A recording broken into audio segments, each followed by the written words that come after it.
Bueno, en este segundo vídeo del análisis de los estados contables vamos a estudiar el análisis patrimonial.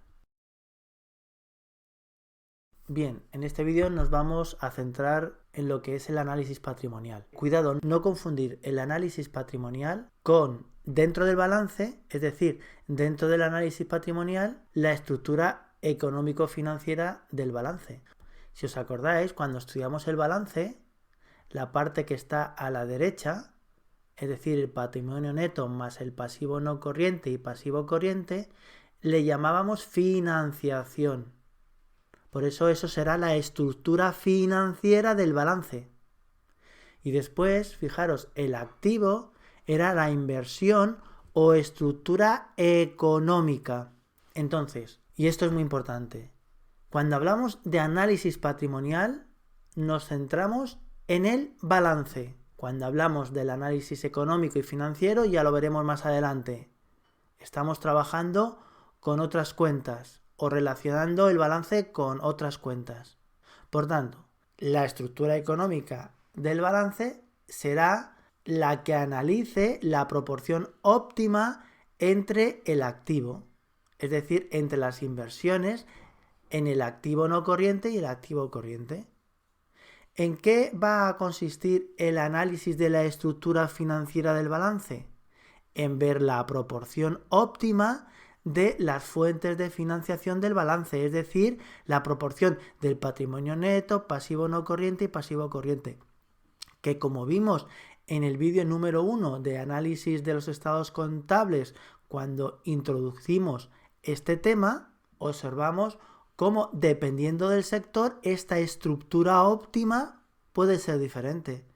No es la misma estructura financiera óptima la de un sector como el automovilístico que un sector como el de la panadería. Y por último está la estructura patrimonial, que es la estructura o el análisis que intenta ver cuál es la perfecta correlación entre la estructura económica y la estructura financiera del balance, es decir, entre el patrimonio neto pasivo no corriente y pasivo corriente y el activo no corriente y el activo corriente.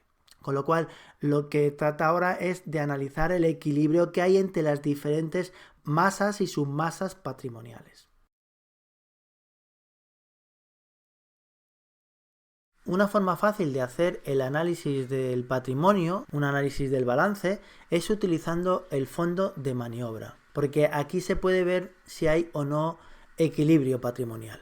Entonces, fijaros, ya lo hemos dado en FAG. ¿Qué era el fondo de maniobra? El fondo de maniobra era el activo corriente menos el pasivo corriente. O también podíamos hallarlo con otra fórmula, es decir, fondo de maniobra igual a la suma de patrimonio neto más pasivo no corriente, que es toda la financiación que dura bastante en la empresa, menos el activo no corriente, es decir, aquel activo que perdura más de un año en la empresa.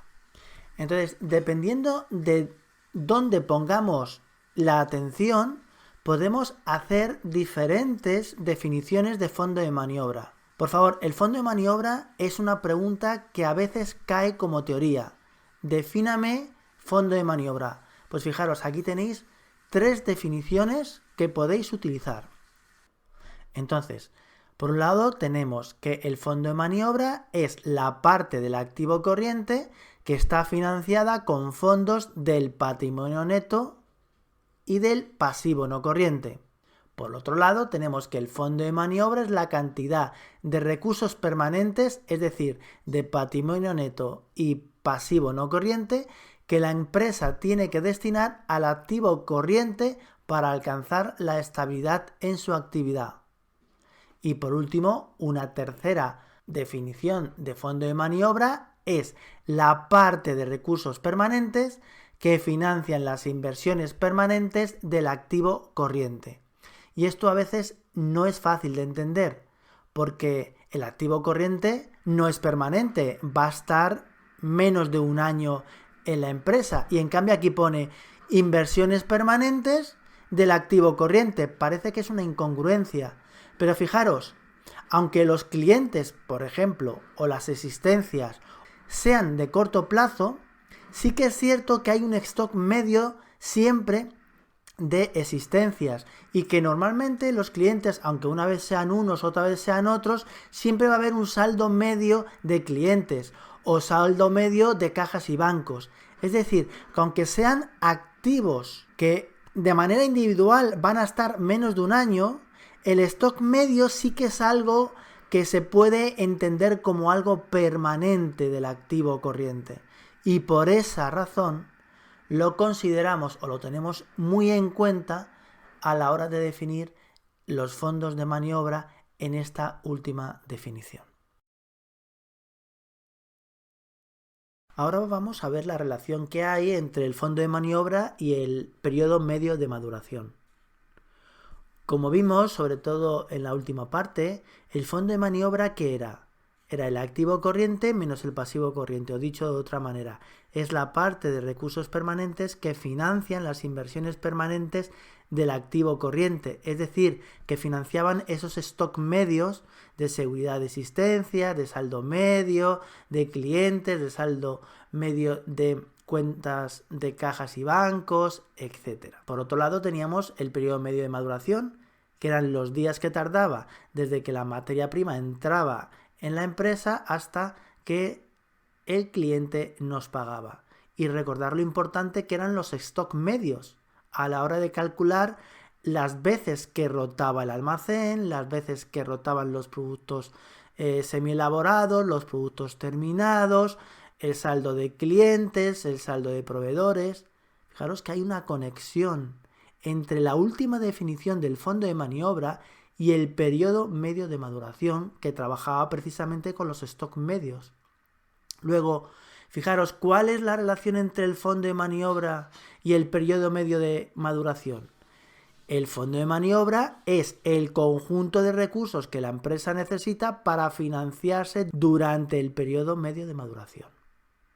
Y ya os preguntamos, ¿qué es mejor, un periodo medio de maduración corto o largo? Y os dijimos, preferiblemente corto, porque expones tu capital durante menos tiempo y al hacer ese ciclo de explotación más veces vas a poder conseguir mayor rentabilidad en tu activo. Pues fijaros, esto también está muy relacionado. Cuanto más corto sea el periodo medio de maduración, menor será el fondo de maniobra necesario.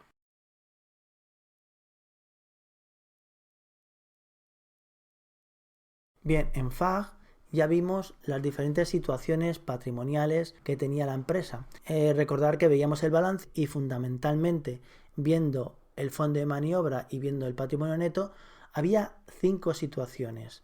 La primera, la situación de estabilidad financiera total, la segunda, situación de estabilidad financiera normal, la tercera, situación de suspensión de pagos, la cuarta, situación de desequilibrio financiero a largo plazo y la quinta, situación de quiebra. En las siguientes diapositivas vamos a estudiar cada una de estas situaciones, pero vamos, recordar ya un poquito en forma de resumen que cuando el fondo de maniobra era positivo estábamos en las dos primeras situaciones, en la de estabilidad financiera total y en la de estabilidad financiera normal. ¿Por qué con el fondo de maniobra positivo tenemos estabilidad financiera en el corto plazo, se entiende? Pues porque el fondo de maniobra es igual activo corriente menos pasivo corriente. Entonces, si tenemos bienes y derechos suficientes a corto plazo para responder a nuestras obligaciones de corto plazo, entonces nuestra estabilidad financiera es normal o total. En la total no había pasivo, es decir, claro, si no tenemos ninguna obligación de corto ni largo plazo, nuestra estabilidad financiera es total. No vamos a tener ningún problema porque no tenemos que devolver el dinero a nadie.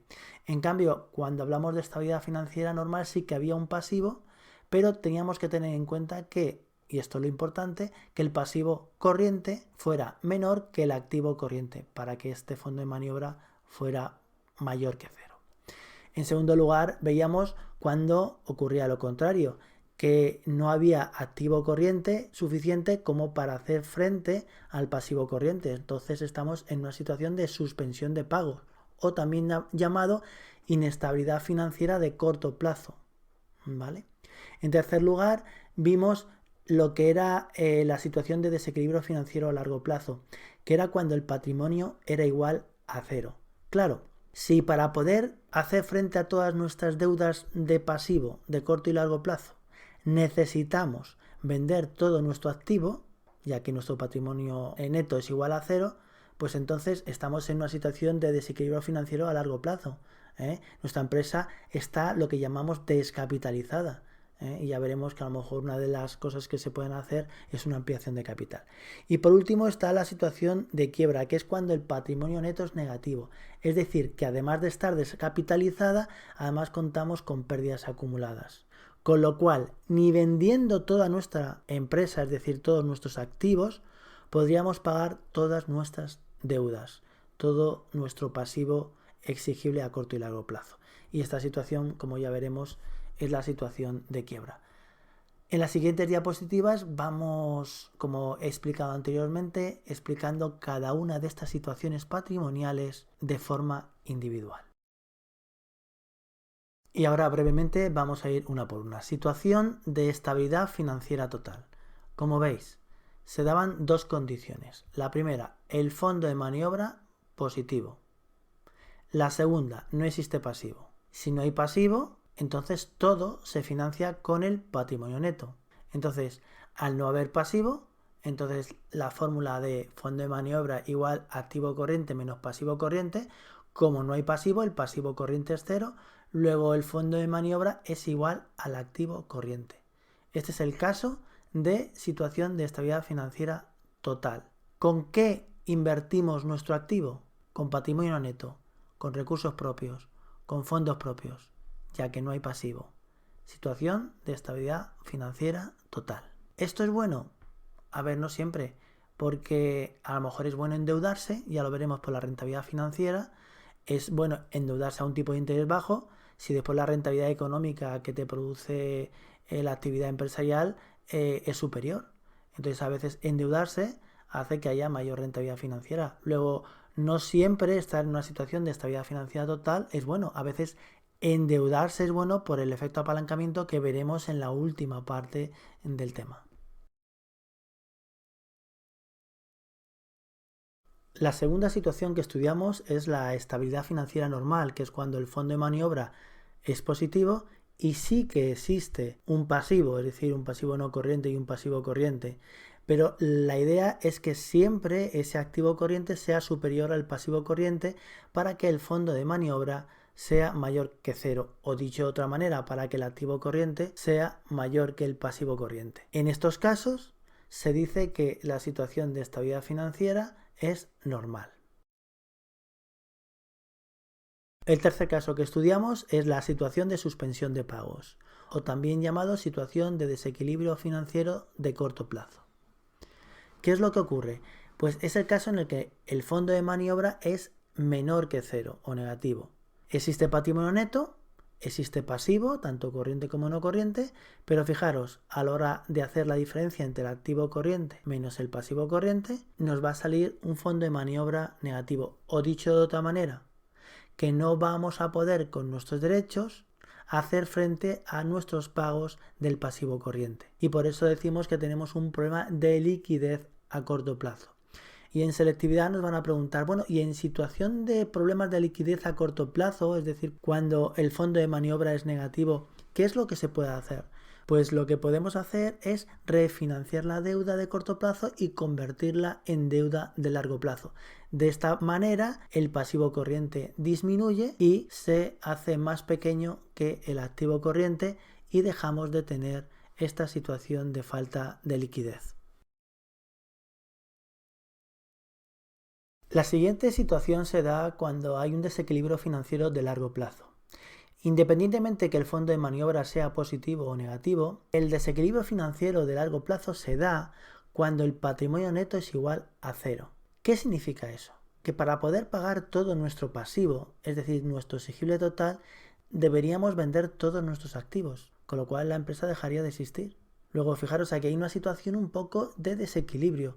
Lo normal es que la empresa quiera continuar funcionando, pero fijaros, para hacerse cargo uno de todo su exigible total, debería de vender todo su activo corriente y no corriente.